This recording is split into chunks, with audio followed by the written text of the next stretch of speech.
Don't get me wrong. If you haven't done anything illegal, well, then no, I'm really not. I mean, I guess I'm still betraying you because you thought I was somebody else, but we're not arresting you.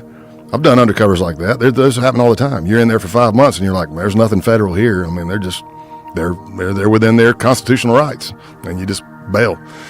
But you have to.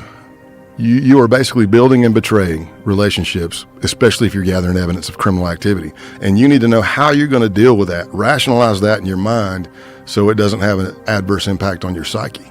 And that's tough.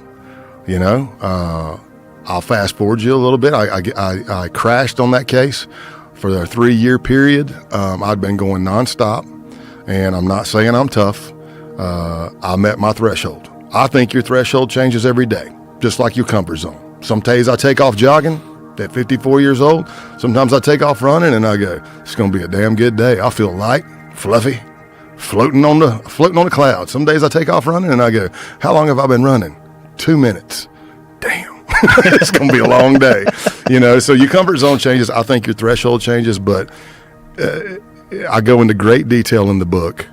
But for 3 years, I had been doing too much. Well, I say doing too much, but even when I moved to Tennessee, I did too much again. I just learned how to balance it better. I'm a workaholic. I love working. I love doing it all. SWAT call-outs, running tactical schools here, case agent first, building cases, putting bad people in jail, undercover.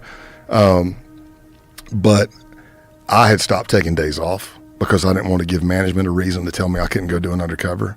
I'd just work through the weekend or be undercover through the weekend, come back, type up all my stuff, then run my cases, teaching all the tactics and firearms for McAllen and Brownsville agents, resident agents, which is just satellite offices out of San Antonio, on SWAT, running firearms for them, stuff like that. And I just stopped taking care of myself. So we get to a point to where, like I said, in great detail in the book, but just picture this. I already gave you a little bit of a blurb on the undercover school, right? 2 weeks, no days off. Let's just say I'm there for 10 days.